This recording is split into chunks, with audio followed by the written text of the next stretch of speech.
I'm Audrey Crawford, 32 years old. 2 months ago, on Thanksgiving night, in front of 30 relatives, my parents handed my sister a $13,000 cruise package and gave me a crumpled $2 lottery ticket with a mocking smile. This is all that's appropriate for your situation, Audrey, my mother said. Her voice carried across the dining room, loud enough for everyone to hear. They laughed. All of them. They didn't know that little ticket would change everything. $100 million changes everything. But not in the way you might think.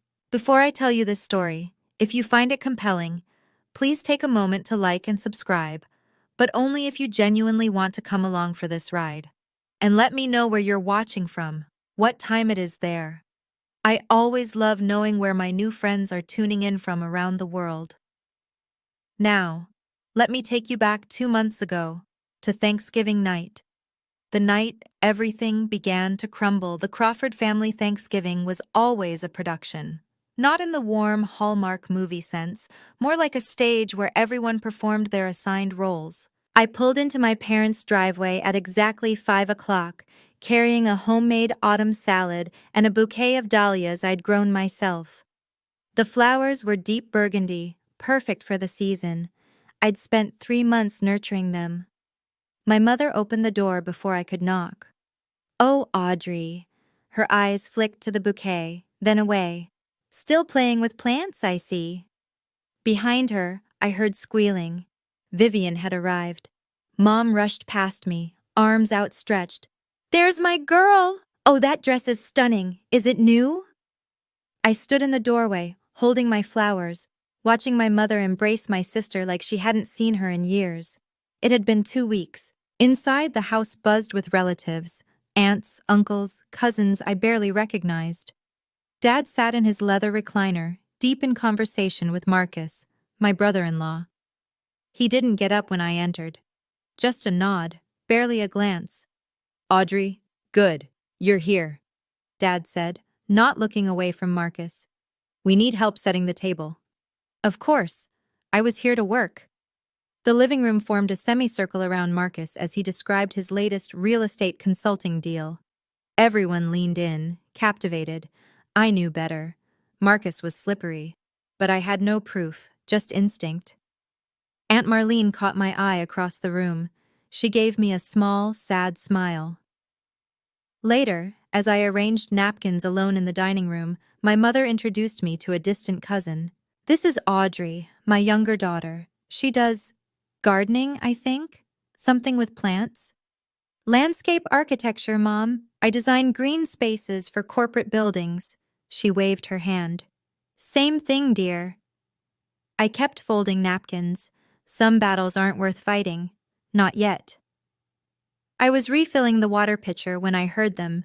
The kitchen door was slightly ajar, and voices drifted through. Mom, Dad, Vivian. They were speaking in that hushed, conspiratorial tone families use when they think no one's listening. "The cruise leaves December 15th, Mom was saying. 2 weeks in the Caribbean. The whole family, you, Marcus, the kids, your father and me, even Grandma Grace, if she's feeling well enough." My hand froze on the pitcher handle. "What about Audrey?" Vivian asked. Not concerned, just acknowledging my existence. Silence. Then Dad cleared his throat. "She's busy with work. Besides, a trip like this is expensive. We don't want to burden her." They hadn't asked if I was busy. They hadn't asked if I could afford it.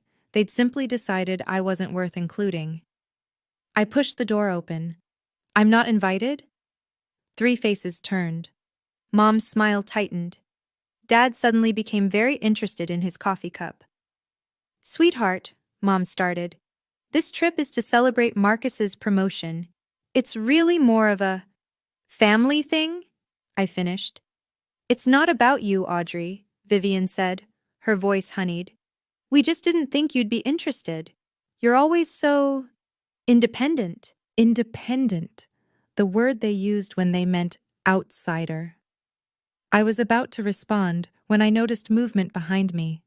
Grandma Grace stood in the hallway, her frail hand gripping her walker.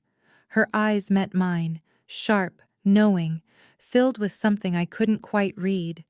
She reached out and squeezed my hand, said nothing. But in that silence, I felt seen. "Audrey, help your grandmother sit down," Mom instructed, already steering Grandma away. "She shouldn't be standing so long." Before she disappeared around the corner, Grandma Grace looked back at me. Her lips moved silently. "Call Thomas Smith this week." I didn't understand, but I would.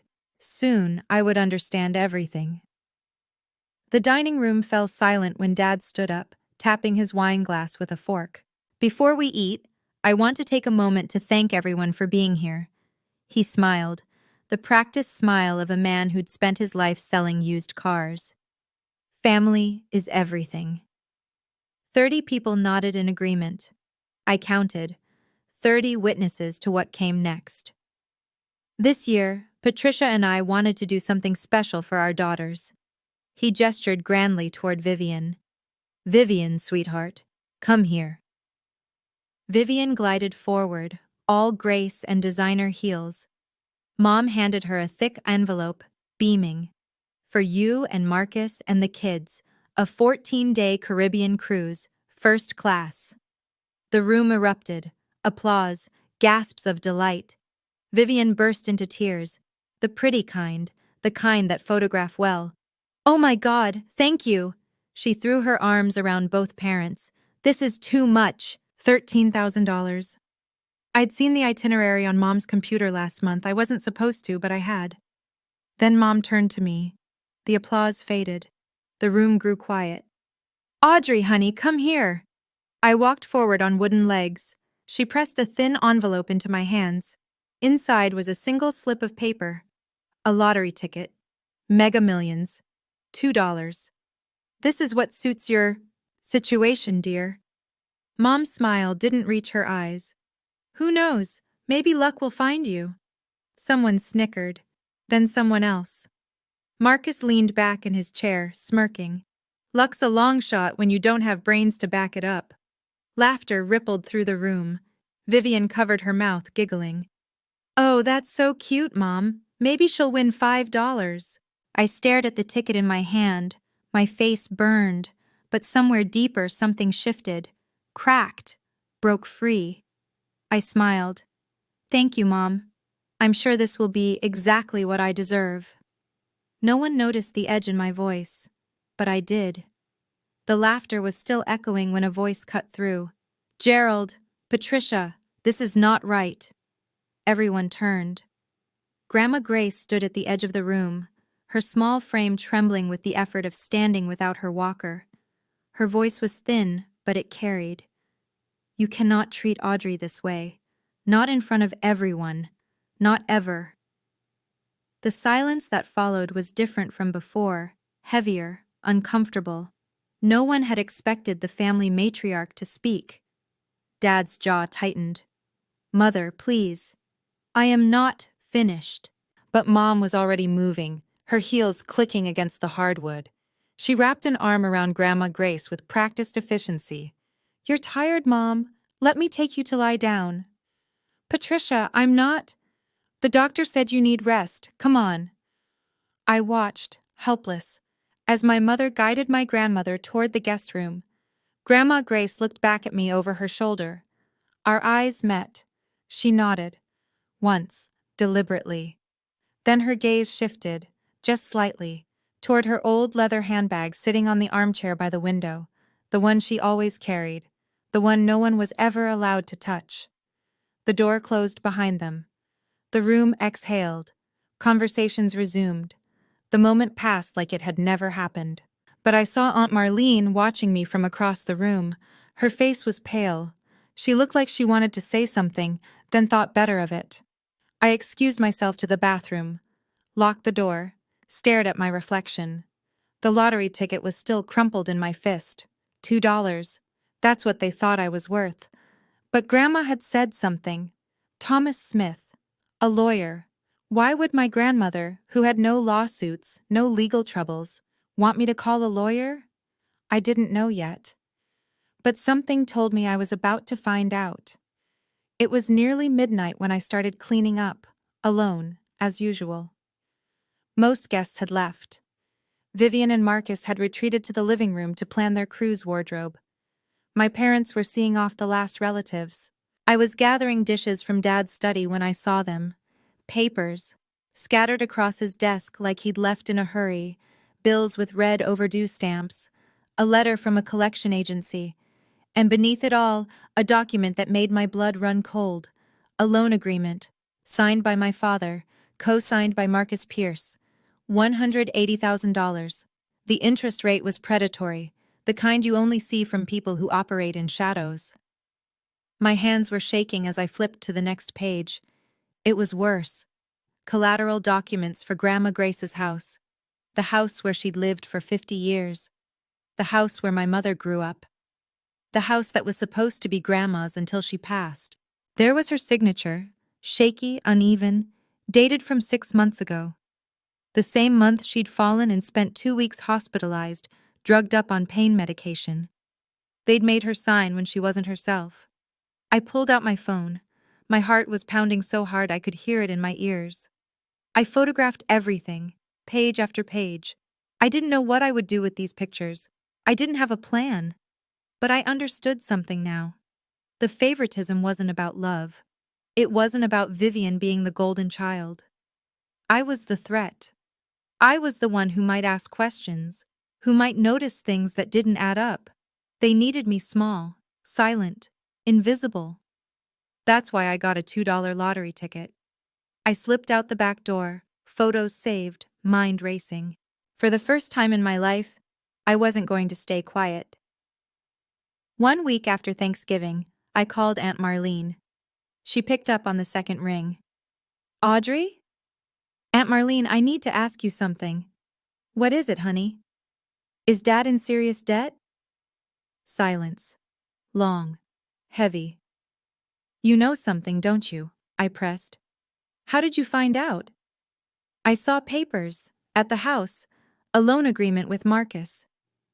Audrey, her voice dropped to a whisper. Don't talk about this on the phone. Why not? Because there are things you don't know yet. About Marcus.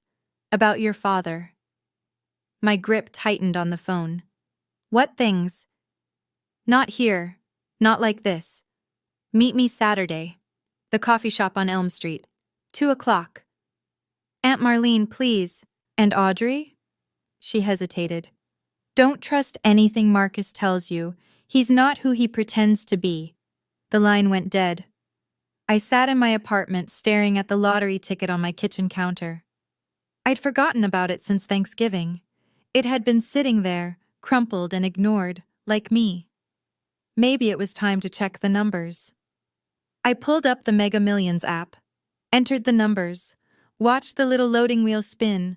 The first number matched. My heart skipped. The second number matched. I stopped breathing. Third, fourth, fifth, all 6. I refreshed the app. Same result. I went to the official website. Same numbers. Same result. $100 million. I didn't scream. I didn't cry. I just sat there, perfectly still, for what felt like hours. Then I did the first thing that came to mind. I Googled, lottery winner, what to do first. And then I remembered Grandma Grace's words. Thomas Smith. It was time to make that call. I didn't tell anyone. Not a single soul. For 3 days, I walked through my life like a ghost wearing human skin. I went to work, answered emails, smiled at clients, all while carrying a secret worth 9 figures in my pocket. Every time my phone buzzed with a message from Mom or Vivian, I felt nothing. The number in my bank account, once it cleared, would be larger than anything they could imagine. But that wasn't what consumed me. It was the power. Not over them, over myself. For 32 years, I'd been the invisible one, the afterthought, the gardener. Now I had options they couldn't take away. I didn't call my parents, I didn't call Vivian, I didn't post on social media or buy a sports car or do any of the things lottery winners are supposed to do. Instead, I called Thomas Smith. Miss Crawford? His voice was warm but professional. Your grandmother said you might reach out. She told me to call you. I don't know why. Perhaps you should come to my office. There are some matters we need to discuss. About the lottery? A pause. You've won something? $100 million. Another pause, longer this time. Then we definitely need to talk. But Ms. Crawford, the matters your grandmother wanted me to discuss with you existed before any lottery. They're about her estate and her house. My stomach dropped. What about her house? It's better if I show you in person. Can you come tomorrow? Yes. And Ms. Crawford? Don't mention this call to anyone in your family. Not yet. I hung up, stared at my reflection in the dark phone screen. The lottery ticket had given me money, but Thomas Smith was about to give me something far more valuable. The truth. Thomas Smith's office smelled like old books and expensive leather. He was older than I'd expected, early 60s with silver hair and kind eyes behind wire-rimmed glasses, the kind of lawyer who still believed in doing things right. Please, sit. He gestured to a chair across from his mahogany desk. I sat. What did my grandmother want you to tell me? He slid a folder across the desk.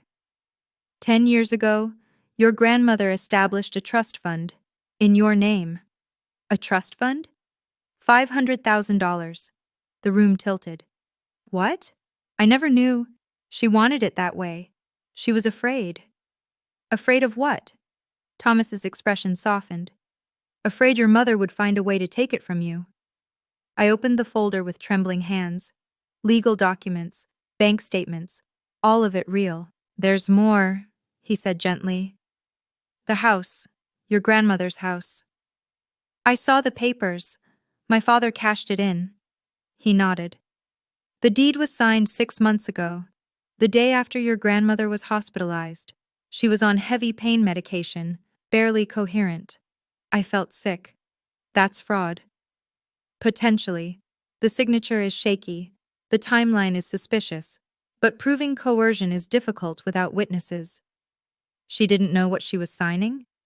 I don't believe she did. He leaned forward. Ms. Crawford, your father owes Marcus Pierce $180,000. The house was collateral. If he defaults, Marcus gets the property. The pieces clicked into place. The favoritism, the exclusion, the $2 lottery ticket. I was never meant to find out. What can I do? What can? With your resources now, you have options. We can challenge the deed. We can pay off the debt and remove the lien. We can protect your grandmother. I looked at the trust fund documents. $500,000 from Grandma Grace. $100 million from a crumpled lottery ticket. Let's protect her. Okay, let me pause here for just a moment. I know what you're thinking. Audrey, what are you going to do? Are you going to get revenge? But this isn't a revenge story. This is a story about truth. If you want to find out what happens next, let me know in the comments. Have you ever been treated unfairly by your own family? Hit that like button if you're on my side. Now, let me tell you what Aunt Marlene revealed. The coffee shop was nearly empty when Aunt Marlene arrived. She looked different than at Thanksgiving. Older somehow. Tired. She slid into the booth across from me, clutching her purse like a lifeline. Thank you for meeting me, I said. I should have said something years ago. Her voice was barely above a whisper. But Patricia, you know how she is. Tell me about Marcus. Marlene's hands trembled as she reached for her coffee. He's not a consultant. Not really. He lends money to desperate people with interest rates that would make a loan shark blush. I suspected something. There's more. She pulled out her phone, scrolling through her gallery. 2 months ago, at your parents' anniversary party, Marcus left his phone unlocked on the counter. I wasn't snooping. I was just looking for mine. She turned the screen toward me. Text messages between Marcus and someone named Diana. The words were explicit, romantic, and damning. Can't wait until this is over. Once the house deal closes, I'm out. What about Vivian? She served her purpose. Divorce papers are already drafted. I stared at the screen. He's cheating on her. For 8 months, Diana is his assistant. Marlene's eyes welled up. I wanted to tell Vivian, but I was scared. Marcus, he's not someone you cross. Does Vivian know? I don't think so. She's so wrapped up in being the perfect wife, the perfect daughter. She doesn't see what's right in front of her. I sat back, processing. My sister wasn't my enemy. She was another victim. She just didn't know it yet. Thank you, Aunt Marlene. I reached across the table and squeezed her hand. You did the right thing. She wiped her eyes. I'm sorry I waited so long, Audrey. I'm so sorry. It's not too late, not yet. The nursing home smelled like antiseptic and fading flowers. Grandma Grace's room was small but sunny, with windows overlooking a garden that desperately needed professional help. My professional help. She looked smaller than I remembered, frailer. But when I walked in, her eyes lit up with the same sharpness I'd always known. Audrey. She reached for my hand. You came. Of course I came. I pulled a chair close to her bed. Grandma, I talked to Thomas Smith. Her grip tightened. Good. He's a good man. Why didn't you tell me? About the trust? Because your mother would have found a way to take it. Her voice was firm despite its weakness. You were the only one who never asked me for anything, never expected anything. That's how I knew you were the one who deserved it. Tears burned my eyes. Grandma. And the house, she continued. They made me sign papers. I don't remember it clearly. Everything was foggy. I was in pain. I know. Thomas explained. We're going to fix it. She studied my face. There's something else. Something you're not telling me. I hesitated. Then I told her about the lottery. The $100 million. The ticket her own daughter had given me as a joke. Grandma Grace laughed. Actually laughed. A sound like rustling paper. Karma, she whispered. I always believed in karma. I'm going to buy back your house, I said. I'm going to make sure you can live there again, whatever it takes. Her hand found my cheek. I don't need you to take revenge on anyone, Audrey. I just need you to be free, to protect what matters. I will. Promise me something. Anything. Don't become like them. Don't let the money change who you are. I kissed her forehead. I promise. Some promises are easy to make. This one I intended to keep. 2 weeks after Thanksgiving. The Crawford family gathered again, this time for a bon voyage dinner before the big cruise. I was invited, not as a guest, as help. Audrey, can you arrange the centerpieces? You're good with plants. Audrey, the caterer needs direction. Handle that? Audrey, make sure Grandma Grace's nurse knows we'll be gone for 2 weeks. I did it all with a smile. Played my part. The quiet, dutiful daughter they expected. No one knew about the lawyers working overtime on my behalf. No one knew about the LLC I'd formed to claim my winnings anonymously. No one knew that in 3 weeks, I'd be worth more than everyone in this room combined. The dinner was a parade of self-congratulation. Marcus held court, describing the cruise activities, snorkeling in Barbados, fine dining at the captain's table, spa treatments for Vivian. Too bad you couldn't join us, Audrey, Vivian said, not sounding sorry at all. But someone needs to water Mom's orchids. I don't mind, I smiled. I hope you all have an amazing time. Dad clapped Marcus on the shoulder. This guy, best thing that ever happened to this family. Marcus caught my eye. His smile didn't reach his pupils. Cold, calculating, like he was assessing a business asset. Hey, Audrey. He leaned closer, voice dripping condescension. Buy any more lottery tickets? Maybe you'll win $5 next time. The table laughed. I let them. You never know, I said pleasantly. Luck has a way of surprising people. Mom raised her glass. To family, to fortune, to the Crawfords. Everyone drank. I raised my water glass and took a small sip. 12 days. In 12 days, They would be in the middle of the Caribbean, and I would be ready. The morning they left for the cruise, I stayed home. "You're not coming to see us off?" Mom had asked the night before, her voice carrying that familiar note of accusation disguised as disappointment.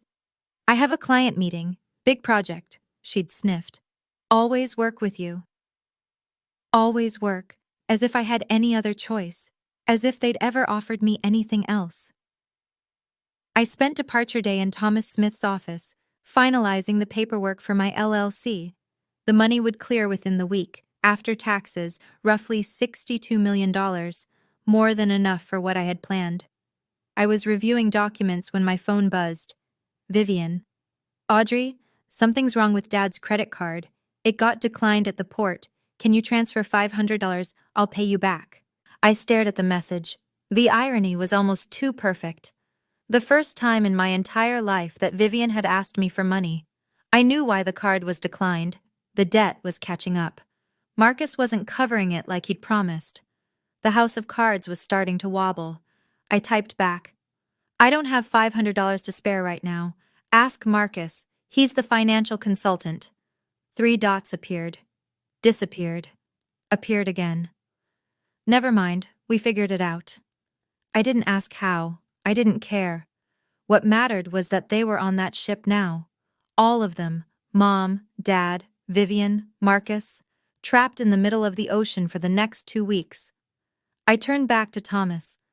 "How soon can we file the challenge on the house deed?"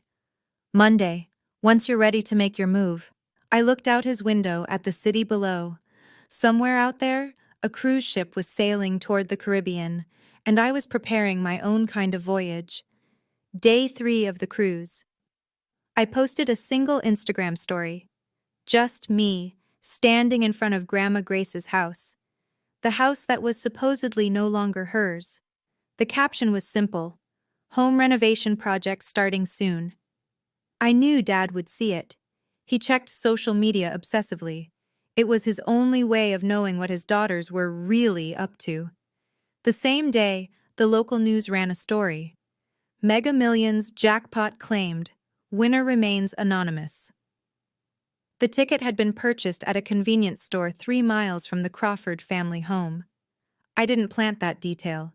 The universe just has a sense of humor sometimes. Aunt Marlene, bless her heart, mentioned it in the family group chat. "Did anyone hear about the lottery winner? Someone from our area won $100 million. They bought the ticket at that little Quick Mart on Henderson Avenue. The one where Mom had bought my $2 ticket." The chat exploded. Cousins speculating. Uncle Barry making jokes about retirement. Then, a private message from Mom. "Audrey, that lottery ticket I gave you for Thanksgiving, you still have it, right?" I waited an hour before responding. Let her sweat. "Yes, Mom. I still have it. Why?" "Just curious. No reason." That emoji. She never used emojis unless she was nervous. An hour later, my phone started buzzing. One call, then another, then another. Mom, Dad, Vivian, Marcus. I let them all go to voicemail. By evening, I had 43 missed calls. By midnight, 79. The messages ranged from casual, "Hey, sweetie, just checking in," to frantic, "Audrey, please call us back, this is urgent." I turned my phone face down on the nightstand. Tomorrow I would call them, but on my terms, and with an audience. 79 missed calls. I counted them twice to make sure. The voicemails were a masterclass in emotional manipulation. Mom, attempt 1. "Audrey, honey, it's Mom. Just wanted to hear your voice. Call me when you get a chance." Mom, attempt 7. "Audrey, this is important. Please call back." Mom, attempt 15. "I don't know why you're ignoring us. This isn't like you." Dad, attempt 3. "Audrey, it's your father. We need to talk. Family business." Vivian, attempt 5. "Audrey, seriously, what's going on? Mom is freaking out." And then Marcus, his voice smooth as ever. "Audrey, I think we should discuss some investment opportunities. Family helping family, you know. Give me a call." I sat in my new apartment, a rental I'd secured the week before. Nothing fancy, just mine, and listened to every single message. Let their desperation wash over me like waves. They weren't worried about me. They were worried about the money. I texted Thomas Smith, "Is everything in place?" His reply, "Ready when you are." I opened the family group chat and typed a single message. "I'll video call tonight at 8 p.m. EST. Everyone needs to be present. There's something important I need to share." Within seconds, confirmations flooded in. Mom, "Of course, sweetie, we'll all be there." Dad, "Looking forward to it, kiddo." Vivian, "Can't wait." Marcus sent a thumbs up emoji. They thought they'd won. They thought I was going to announce my lottery winnings and then, what? Hand them a check? Ask for their guidance? They had no idea what was coming. I spent the rest of the afternoon preparing, organizing documents, rehearsing what I would say. This wasn't revenge. This was truth. And the truth, as they say, shall set you free. At exactly 8 o'clock, I clicked join call. Their faces filled my laptop screen, crowded together in what looked like the ship's lounge, tropical sunset visible through the windows behind them. "Audrey," Mom's voice was sugary sweet. "There's our girl. We miss you so much, honey." "We really wish you were here with us," Dad added. The sincerity was almost convincing. Vivian waved from behind them. "Hi, sis. You look good. Have you been doing something different with your hair?" They'd never once commented on my hair. Marcus sat slightly apart, arms crossed, watching me with that calculating gaze. "Audrey, good to see you." "Thank you all for making time," I said calmly. "I know you're busy enjoying your vacation." "Family comes first," Mom declared. "Always." Interesting choice of words. "So," Dad leaned forward, "we heard some interesting news. Something about a lottery ticket?" I didn't flinch. "Yes, I won." The silence was deafening, then everyone spoke at once. "Oh my God! That's incredible! How much?" "Audrey, congratulations!" I let them exhaust themselves. When the chatter died down, I spoke again. $100 million. Mom's hand flew to her chest. Dad's mouth opened and closed like a fish. Vivian looked like she might faint. Marcus recovered first. "Audrey, that's life-changing money. You're going to need help managing that. Investments, tax strategies, asset protection." "I have a lawyer," I interrupted. "Sure, but a family member who understands finance." "Marcus," my voice was steady, "before we talk about money, there are some things this family needs to know." His smile flickered. "What kind of things?" "The truth." I shared my screen. "Let me show you." The first document appeared, the loan agreement with Marcus's signature, and everything changed. "This," I said, "is a loan agreement between my father and Marcus. $180,000 at 32% interest." Dad's face went white. "Where did you—" "And this," I continued, clicking to the next document, "is the deed to Grandma Grace's house. Signed over as collateral, dated the same week she was hospitalized, barely conscious from pain medication." Mom's mouth opened. No sound came out. "That signature is shaky because Grandma didn't know what she was signing. My lawyer has medical records confirming she was heavily medicated. This could be considered fraud." "Audrey, this is family business," Dad started. "I'm not finished." I clicked again. This time screenshots filled the screen. Text messages between Marcus and Diana, explicit, unmistakable. These are messages between Marcus and his assistant Diana. They've been seeing each other for 8 months. Vivian's face crumpled. "What?" "Once the house deal closes, I'm out," I read aloud. "She served her purpose. Divorce papers are already drafted." "That's not—" Marcus stood up, his chair scraping against the floor. "Those are fabricated. She's lying." "Am I?" I looked directly at my sister. "Vivian, ask him. Look at his face and ask him." Vivian turned to Marcus. Her voice was barely a whisper. "Marcus?" He didn't answer. He grabbed his phone and walked out of frame. Mom started crying. Dad just sat there, stunned. "Here's what's going to happen," I said quietly. "I'm using my money to pay off the loan and clear the lien on Grandma's house. The deed will be transferred back to her, legally protected. None of you will have any claim to it." "Audrey," Dad pleaded, "we're family. Family doesn't steal from 90-year-old women." I kept my voice level. "And I'm not done." "Okay. I know a lot of you are screaming, 'Yes,' at your screens right now. But hold on. The story isn't over yet. If you've ever dreamed of saying the things I just said to your own family, smash that like button. And if you want to know what happened to Marcus next, oh, karma wasn't finished with him, keep watching. Because what happened after that call? Even I didn't see it coming. I ended the call before anyone could respond.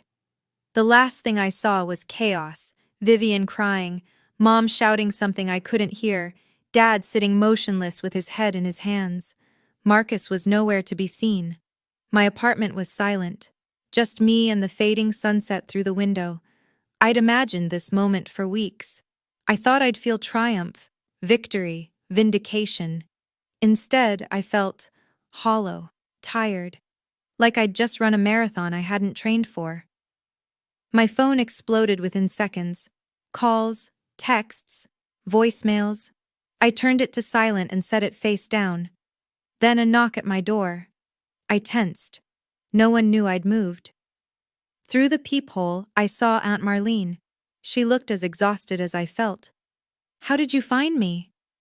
"Thomas Smith gave me the address. I hope you don't mind." I let her in. She took one look at my face and pulled me into a hug. "You did good, honey. You did what none of us had the courage to do." "Did I?" My voice cracked. "I just destroyed my entire family on a video call." "No." She pulled back, holding my shoulders. "They destroyed themselves years ago. You just turned on the lights." My phone buzzed. A text from Vivian. "I didn't know about Marcus. I swear I didn't know. I'm so sorry about everything. I need time to think, but I'm sorry."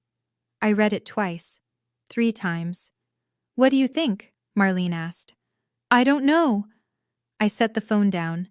"I don't know if she's sincere. I don't know if anything will change." "You don't have to decide tonight." She was right. For the first time in 32 years, I had time, I had options, I had freedom. 2 weeks later, Thomas Smith called me with good news. "It's done," he said. "The deed challenge went through faster than expected. With the medical records and the witness testimony from your Aunt Marlene, the bank agreed to void the original transfer." I let out a breath I didn't know I'd been holding. "So the house is still technically owned by the bank. Your father defaulted on the loan payments when Marcus stopped co-signing. But here's where your money comes in." I'd already made my decision. "Pay it off, whatever it costs. It'll be approximately $215,000, principal plus interest, plus legal fees to transfer the deed cleanly to your grandmother's name. Do it." The money was nothing. A rounding error compared to what I had now. But what it represented, that was everything. "There's one more thing," Thomas said carefully. "I've drafted a protection clause. Once the house is in your grandmother's name, no member of the Crawford family, that includes your parents, can claim any rights to the property. Not during her lifetime and not after. And after she passes? It goes to you, per her original wishes, before any of this happened." I thought about that crumpled lottery ticket, the mocking smile on my mother's face. $2 to get rid of the inconvenient daughter. "One more clause," I said. "I want it in writing that my grandmother can live there for the rest of her life, with full-time care if needed, completely paid for." "Already included." I smiled for the first time in weeks. "Thomas, thank you." "Thank your grandmother," he said. "She chose you for a reason." I hung up and immediately called the nursing home. "I'm coming to pick up Grace Mitchell. It's time to take her home." Marcus tried to control the narrative. Of course he did. "The screenshots were photoshopped," he told anyone who would listen. "Audrey is mentally unstable. She's jealous of Vivian's success. She's trying to tear this family apart." It might have worked once, before social media, before Diana. Diana was apparently not pleased about being abandoned mid-scandal. 3 days after the video call, she went nuclear. Instagram, Facebook, Twitter, every platform. Photos of them together, restaurant receipts, hotel bookings, intimate messages that made the ones I'd shared look tame, and her own video statement, mascara streaked and furious. Marcus Pierce is a liar and a fraud, she declared to her 300 followers, a number that multiplied by thousands within hours. He told me he loved me. He told me he was leaving his wife, and now he's trying to pretend I don't exist. Vivian filed for divorce before the cruise ship docked. But Diana wasn't the only one with grievances. Within a week, 2 of Marcus's business associates came forward to the state attorney general's office with complaints about predatory lending practices. The interest rates he'd been charging weren't just unethical, they were illegal in 3 states. I didn't lift a finger. I didn't have to. The dominoes fell on their own. Dad declared bankruptcy the following month. The car repair shop he'd owned for 30 years? Gone. Liquidated to pay debts that had been accumulating long before I found those papers. I felt nothing, not satisfaction, not pity, just a strange, peaceful emptiness. Karma, Grandma Grace said when I told her, sitting in her own living room for the first time in a year. I told you I believed in karma. She squeezed my hand. I squeezed back. Some things don't need words. My mother called me 3 weeks after the video call. I almost didn't answer, but something made me press the green button. Audrey. Her voice was hoarse, like she'd been crying for days. Audrey, you've ruined us. No hello, no how are you, straight to the accusation. I didn't ruin anything, Mom. I told the truth. The truth? She laughed bitterly. Everyone knows now. Everyone. The neighbors. The church. My book club. I've been going to that book club for 18 years, and now they won't even return my calls. I'm sorry that's happening. Are you? Are you really? Her voice cracked. You had everything. $100 million. You could have helped us. You could have saved your father's business. You could have... I could have covered up fraud? I kept my voice steady. I could have pretended Marcus wasn't a cheating predator. I could have let you keep Grandma's house. We're your family. So is Grandma. Silence. Mom, I said quietly, I'm not blocking your number. If you ever want to have a real conversation, one where you acknowledge what you did, not just what you lost, I'll be here. But I won't listen to you blame me for consequences you created. You're so cold. When did you become so cold? I learned from the best. She hung up. It was the last time we spoke for 6 months. Dad never called at all. I heard through Aunt Marlene that they'd moved into a small apartment across town. He was working as a mechanic for someone else's shop now. Mom had taken a job at a grocery store. I didn't gloat. I didn't feel vindicated. I just kept living my life. Because that was always the point. Not to punish them, but to finally live free. The letter arrived 3 months after the cruise. Not an email, not a text. A handwritten letter, 2 pages long, on pale blue stationery. My sister's looping cursive, which I hadn't seen since she wrote me notes in middle school. Dear Audrey, I don't know how to start this, so I'll just start. I'm sorry. Not because I want money from you. Not because I'm trying to get back on your good side. I'm sorry because I should have said it years ago and I didn't. I knew Marcus had problems. I didn't know about Diana, but I knew something was wrong. I ignored it because admitting it meant admitting my whole life was a lie. I knew Mom and Dad treated you unfairly. I told myself it wasn't my business. I told myself you were fine. You were always so independent, so capable. You didn't need me to defend you. That was a coward's excuse. You were my little sister. I should have defended you anyway. The divorce is finalized. I'm starting over. I don't know what that looks like yet, but I know it has to be different. You don't have to forgive me. You don't owe me anything. I just wanted you to know. I see you now. I see what I missed for 30 years. I'm so sorry. Love, Vivian. I read the letter 3 times. Then I folded it carefully and put it in my desk drawer.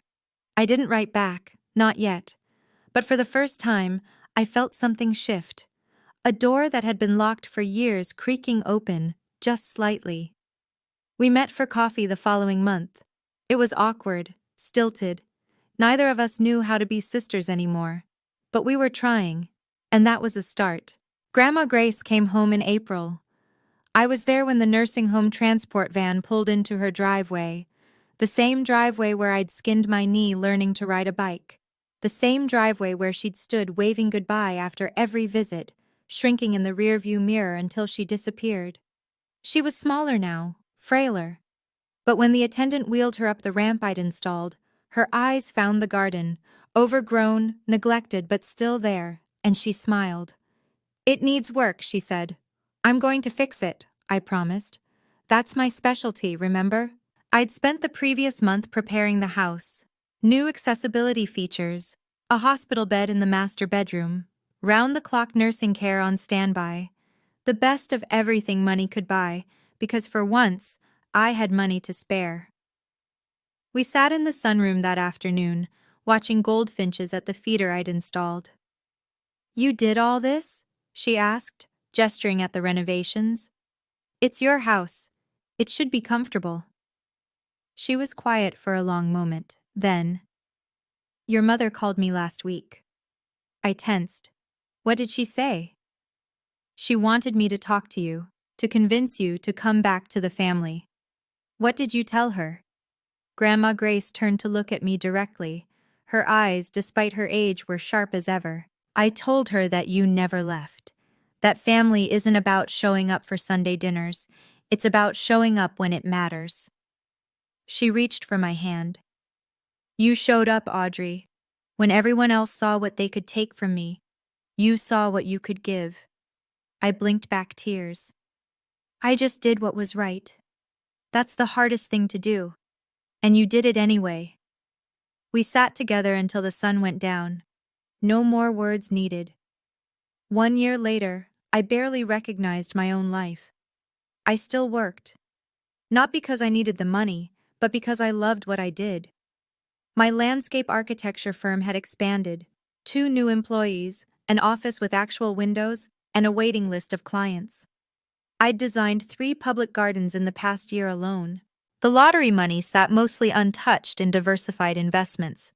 I'd bought a modest house near Grandma Grace, nothing flashy, just enough space for me and the dog I'd finally adopted, a rescue mutt named Clover, who loved to dig in my test gardens. The foundation was my real legacy. The Grace Mitchell Foundation awarded scholarships to young women pursuing careers in the arts, painting, music, design, anything creative. Women from families who didn't understand them. Women who'd been told their dreams weren't practical, their talents weren't valuable, their voices didn't matter. Each acceptance letter I read felt like a small act of defiance. Take that, universe. Take that. Every parent who ever said, "But how will you make money?" I visited Grandma Grace every day. Some days she was sharp, full of stories about the past. Other days she was tired, and we just sat together in comfortable silence, watching her garden grow. "Your tulips are coming up," I told her one afternoon. "You planted those," she reminded me. "They're still yours." She smiled. "Everything good I have is because I shared it with people who appreciated it. Remember that." I would. I was living proof of it. The money didn't make me happy. It gave me options, freedom from other people's expectations, room to breathe. Happiness came from somewhere else entirely, from work that mattered, from relationships built on truth, from the simple act of being exactly who I was. People ask me about my family sometimes, where they are, if we've reconciled.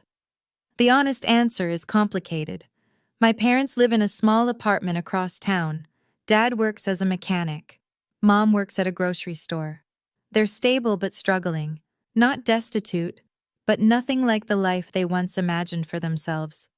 We communicate occasionally. Dad sends a text on my birthday. Hope you're well. Love, Dad. I respond, thank you. Hope you're well too. That's the extent of it. Mom has never apologized. She's called a few times, usually wanting to complain about her circumstances or hint that she could use some help. I listen politely, then change the subject. Sometimes she hangs up in frustration. Sometimes we manage a few minutes of civil conversation before the resentment creeps back in. I'm not ready to let them back in. Maybe I never will be. That's okay. Forgiveness isn't something you owe to people who hurt you. It's something you give yourself, when and if you're ready. Vivian is different. We've had coffee together 6 times now, lunch twice. We text occasionally, not every day, but enough. She's rebuilding her life, new apartment, new job, new therapist helping her understand how she ended up with someone like Marcus. We're not close. Not yet, maybe not ever, but we're trying. I didn't realize how messed up our family was until I got out, she told me last month. I thought that was normal. I thought I was lucky. We both believed what we had to believe to survive. She nodded. Didn't cry for once. Progress. As for Marcus, I don't know where he is and I don't care. Some people don't deserve space in your thoughts. I've made my peace. I'm moving forward. That's enough. People always ask me the same question. Did $100 million change your life? The answer surprises them. No, not really. What changed my life was a moment. A single crystallizing moment when I realized that I had spent 32 years waiting for people to see my value. And they never would. Not because I wasn't valuable, but because they weren't looking. The lottery ticket was a gift. Not because of what it was worth, but because of what it revealed. The people who should have loved me only cared when they thought I had something they wanted. That revelation was worth more than any jackpot. If you're watching this and you're in a family that doesn't see you, I want you to know something. You don't need $100 million to free yourself. You don't need luck. You don't need permission. You need one decision: to stop letting other people define your worth. Set your boundaries. Walk away from tables where you're only invited to serve. Build your own table if you have to. The money gave me options, but the power was always mine. I just didn't know it until someone handed me a $2 lottery ticket with a smirk and thought they'd put me in my place. They put me in my place, all right. Just not the one they expected. I'm Audrey Crawford, 33 years old, landscape architect, dog mom, granddaughter, philanthropist, and most importantly, I'm a woman who finally chose herself. That's the real jackpot. Thanks for listening to my story. If you've been through something similar, drop your story in the comments. I read every single one. Like and subscribe if this resonated with you. And check the description for more stories like this one. Until next time, know your worth, and don't let anyone hand you less. Thank you so much for staying with me until the end of this journey. If you've ever felt invisible in your own family, I see you. Drop your story in the comments. I read every single one, and I want to hear from you. If this video touched you, please like and subscribe to support the channel, and check the description for the next story. It's waiting for you. Until next time, remember, you are worth more than anyone else's opinion. See you soon.